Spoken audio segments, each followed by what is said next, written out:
Y en nuestra picota abrimos una sección de las artes escénicas que vamos a abordar durante varios programas, concretamente 3, para conocer la situación de las mismas en nuestra comunidad autónoma. Para hablar de ello, tenemos con nosotros al director del Centro de Artes Escénicas de Extremadura, CEMAR, Antonio Marín. ¿Qué tal? Buenas noches, bienvenido. ¿Cómo estás? Buenas noches, muchas gracias. Muy bien. Bueno, vamos a hablar de varias cuestiones que tienen que ver con el CEMAR y que tienen que ver también con la capital extremeña y en el conjunto con toda su región, porque la Sala Trajano, por ejemplo, vamos a hablar de ella, es la única sala que tiene en gestión directa la Junta en estos momentos en la comunidad, ¿verdad? Así es. La Sala Trajano, como bien apunta, es la única sala que tiene gestión, que su gestión depende directamente de la Consejería, en este caso, de Cultura, Turismo, Jóvenes y Deportes de la Junta de Extremadura. Bueno, y precisamente no hace mucho, creo que sobre Navidad, suscitó una polémica entre administraciones en la que se hablaba del cierre de la Sala Trajano. ¿Esto se llegó a contemplar en alguna ocasión? En ninguna. Habría que preguntarse a quién le interesaba esa polémica, ¿no?, que se suscitó en aquel momento, ¿no? Pero yo invitaría a cualquiera a que busque en los medios si alguien de la administración, alguien de la consejería, en algún momento ha comentado en algún sitio, en algún público, en algún medio de comunicación, el cierre de la sala. Jamás.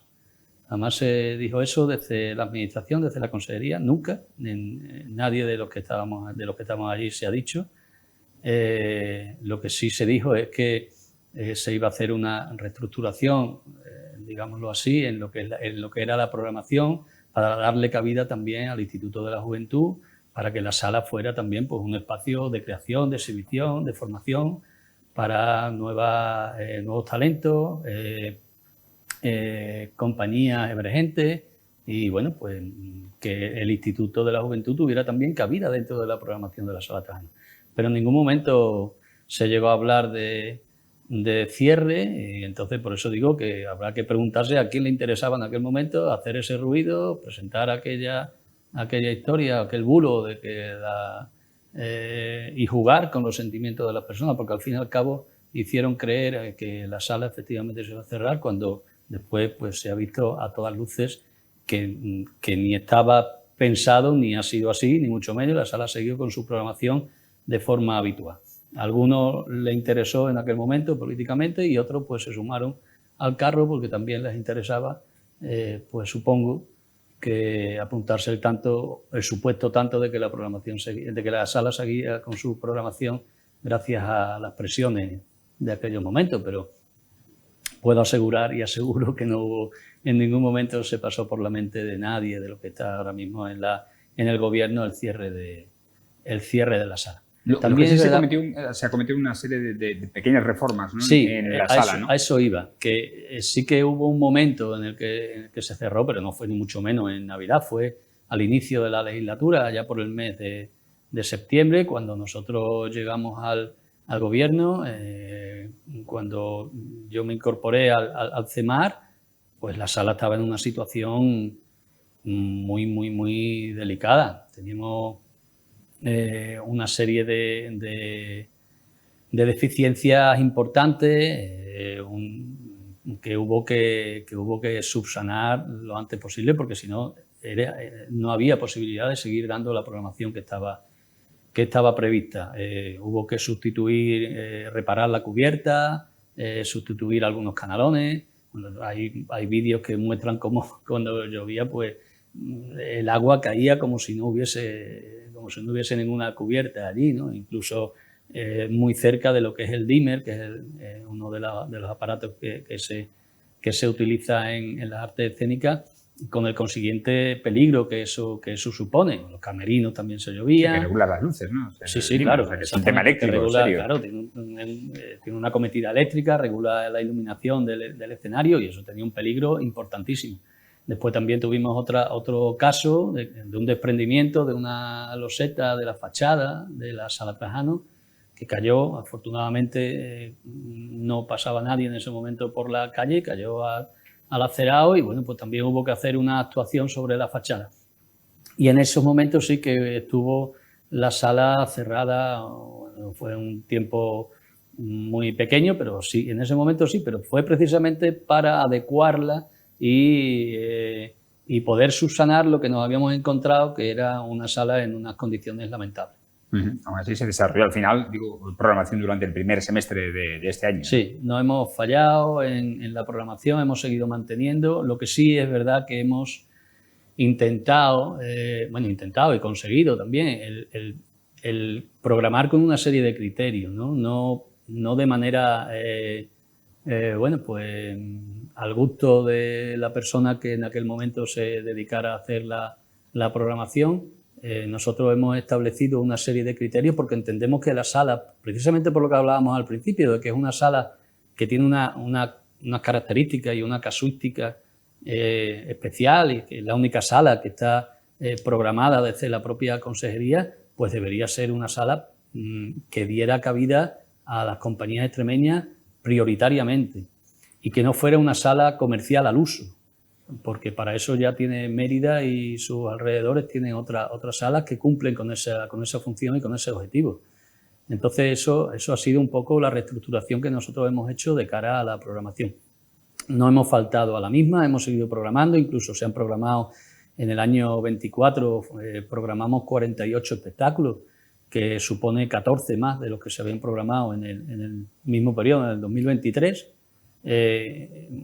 contando con el mismo presupuesto y sin que eso aminorara la asistencia de público a la sala, porque me podrán decir, bueno, pues has contratado espectáculos de menor caché. Pues bueno, hemos estirado, hemos gestionado bien ese presupuesto para dar una mayor cobertura en la programación y eso no ha supuesto el que la gente haya dejado de ir, al revés. Hemos tenido incluso incremento de asistentes. ¿Tenéis estadísticas del número de espectadores que han acudido a esta sala Trajano? En lo que va de año, de enero a junio, han pasado algo más de 5.000 personas. Y en el año 24, que es el año completo de los que ahora mismo tenemos datos, pues pasaron por allí 12.000 y algo, 12.400 o así, que es un número bastante considerable. Es una curioso, media bastante buena. Sí, indudablemente. Pero digo que es curioso porque la Sala Trajano es una de esas instituciones que, lo digo volviendo un poco a la polémica que se suscitó sobre el posible cierre de la programación, de las que, tienen unos usuarios muy fieles, muy fijos. Sin embargo, cuando se comentó este bulo, se alzaron las voces y era de esas instituciones arraigadas, ¿no? Claro, yo no quiero insistir mucho, pero es que lo que he dicho anteriormente, es que a alguien le interesaba en aquel momento crear esa polémica, que no había. O sea, esa polémica fue creada intencionadamente. Y lo digo, lo estoy diciendo públicamente porque fue así. De ninguno de nosotros salió el que la sala se fuera a cerrar. Pero es verdad, la sala se inició, si no recuerdo mal, en el año 96 y es un emblema en Mérida. Todo el mundo conoce la sala, todo el mundo ha pasado por allí, porque entre otras cosas la sala tiene una función muy importante que da cobertura a muchas academias, institutos, colegios de la localidad, porque no solamente en la sala hay programación de espectáculos, sino que también hay programación de actividades docentes que, coincidiendo fundamentalmente con la etapa navideña y con el final de curso, pues piden el que se les programe se les ceda entre comillas, porque no es una cesión, en realidad es una programación de esa actividad, se programa y puedan ellos programar esa actividad local en la sala. Entonces, claro, eso hace que la gente sienta la sala como algo muy suyo, ¿no? Y lo tenga ahí dentro de sus preferencias y, claro, a mí no me toques la sala porque tocarme la sala Trajano es tocar Mérida y eso duele, ¿no? Entonces, bueno, pues yo entiendo que eso es así, pues ahí seguimos. Nosotros, además de esas 48 espectáculos que programamos en el 2024, hubo otra treintena de programación, pues como digo, de institutos, de academias, de estudios, de colegios. Bueno, hay un festival de un instituto de aquí de Mérida, un festival de teatro que se realiza ahí, efectivamente, una vez salen todos los años. Todos los años, sí. Cierto. Pues también se utiliza... Y hay un tipo de público al que se le dedica, yo creo que muy acertadamente y necesariamente, que es el público infantil, el público de los domingos, ¿verdad? Sí, totalmente de acuerdo, es muy fiel. El público infantil familiar, podríamos decir, es un público muy fiel y después se da también una circunstancia, es que la gente está muy acostumbrada a que el espectáculo familiar es el domingo. El domingo y además a las 6 de la tarde. Yo cuando al principio ¿no? hablaba con Ricardo, que es la persona que lleva la gestión técnica de la sala y tal, y yo le decía, pues las 6:30, a las 7, en función de la época del año, ¿no? Si oscurece antes o después también. No, lo mueva a las 6, que la gente está muy acostumbrada a hacerlo. Aquí la gente es muy de costumbre, vale, pues a las 6. Y es verdad, el público familiar y las actividades infantiles tienen mucha aceptación en la sala. También es cierto que nosotros le hemos querido dar una continuidad en la programación, de manera que dedicamos los viernes, fundamentalmente los viernes los solemos dedicar a la música, sábado a teatro, danza y el domingo a público familiar con otras disciplinas como puede ser la magia, o los infantiles o el circo, en fin. Y entonces, bueno, pues ocupamos viernes música, sábado adulto, domingo infantil y cogemos ese ejemplo, ese modelo y lo vamos replicando de manera que la gente sabe perfectamente que el infantil o el familiar toca el domingo. Además, en Extremadura contamos con pequeñas compañías de clown muy buenas. Sí, claro que sí. En el teatro clown. Tenemos un gran nivel, a nivel de artes escénicas tenemos pues, un amplio número de compañías y además con una calidad excelente en cualquier disciplina. Podemos presumir de ello y creo que es algo que hay que poner en valor. Bueno, se ve eso además refrendado año tras año, yo soy testigo de ello en el Festival de Teatro Clásico de Mérida, que los montajes de las compañías extremeñas, como siempre clausura el festival, son fantásticos. Y con respecto a otros muchos espectáculos que vienen de producción de fuera, no es que no solo no lo desmerezcan, sino que superan con creces en calidad a esos espectáculos. Sí, ya digo que tenemos compañías de mucha calidad, espectáculos de mucha calidad, gente que no se conforma con crear un espectáculo y tenerlo ahí durante los años para que se eternice, sino que están constantemente reinventándose, están constantemente creando nuevas propuestas y el Festival de Teatro Internacional de Mérida, claro, es un escaparate inmenso, ¿no? para poner en valor también nuestras producciones, ¿no? Después esos espectáculos tienen también su recorrido porque tenemos la red de teatro, que hablaremos de ella supongo en otro espacio, sí. En otro espacio, pues tienen su recorrido en la red, adaptándolos después a las salas y a los espacios escénicos que tenemos en Extremadura. Antonio, ¿tenemos posibilidad de adelantar algunos de los contenidos de la programación de este segundo semestre de 2025? Pues sí, claro que sí. Como comentaba anteriormente, nosotros tenemos una serie de criterios a la hora de programar para no hacerlo de forma aleatoria o al gusto del programador de turno que esté en el momento, y es que priorizamos el que la compañía sea extremeña, la compañía o el representante de esa compañía que sea extremeño, de manera que el 100% de la programación se queda aquí, se queda en Extremadura. Otra de las condiciones es que le damos prioridad a los grupos jóvenes o a aquellas producciones que no tengan más allá de 2 años de antigüedad. De manera que todo lo que se ve o se está viendo en los últimos meses en la Sala Trajano son producciones nuevas. Igualmente tienen cabida y priorizamos aquellos espectáculos que no han tenido la suerte de entrar en las ayudas a producción.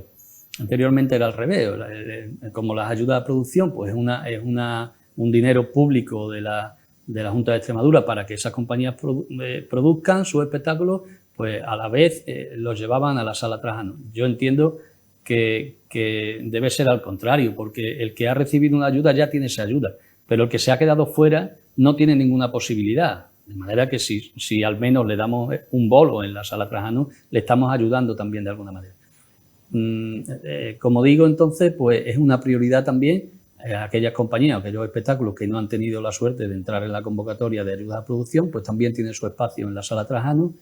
Y bueno, pues hay espectáculos que se hayan inscrito también en la MAE, que es la Muestra de Arte Escénica de Extremadura, y que no hayan estado en la programación, también es una prioridad. Con esos criterios tenemos mimbre suficiente para hacer el CETO, para hacer la programación. De manera que, como decía anteriormente, la programación es 100% extremeña, muchos de los espectáculos son nuevos, y como me preguntabas por un avance de la programación, de lo que será la programación de otoño, pues bueno, ya tenemos en torno a la mitad, algo más de los espectáculos contratados, y bueno, tenemos pues algún espectáculo nuevo de la compañía del Desván, o de Chamaleón Teatro, Jack y las Habichuelas, que es un espectáculo que está recién salido del horno, igual que le pasa también a Trabilis de la Estampa Teatro, que también estará en la Sala Trajano. Bueno, presentaremos la programación a la vuelta de verano, a principios de septiembre, pues haremos una convocatoria y presentaremos toda la programación hasta diciembre. Al margen de la presentación, si personalmente tuviera que demandar algo, es un poquito más de información sobre las obras, no evidentemente en la presentación, que se hace de una forma genérica, sino de forma más temporal, ir anunciando lo que va a haber en cartelera cada fin de semana. Pues sí, nosotros hacemos un díptico, tríptico, en función del número de obras y de la información, con toda la información que recabamos de los dossiers de los espectáculos. Igualmente, bueno, utilizamos la cartelería tradicional, porque igual que antes hablábamos de que la gente de la Trajano es muy fiel, también es muy fiel a la fórmula en la que se publicitan las actividades. Y bueno, no le quites el cartelito de la puerta, porque entonces...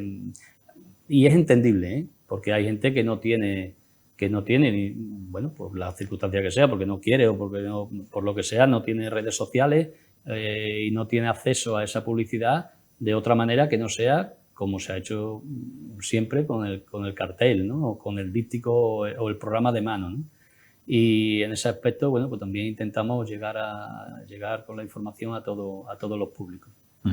Bueno, pues nos quedamos con ese avance de la programación, con lo que va a ser precisamente el repaso a lo que es la Sala Trajano, su contenido, y esperamos, bueno, en el teatro y aprovechando que estamos en Mérida y hace muy poquito que hemos tenido lo de Mérida Lúdica, bien podríamos decir salve Sala Trajano, que dure muchos años y que esté muchos años entre nosotros. Antonio, gracias por estar aquí. Muchísimas gracias a vosotros. Nos vemos la semana que viene en una nueva cita en la que vamos a ir repasando aquellos asuntos de interés de este Centro de las Artes Escénicas de Extremadura, al que en este final de temporada de La Picota hemos querido abrir una ventana. Señores, a ustedes les conmino a de nuevo estar con nosotros a partir del próximo lunes a las 10:25 de la noche, ya en formato habitual. Hasta entonces, buenas noches y feliz fin de semana.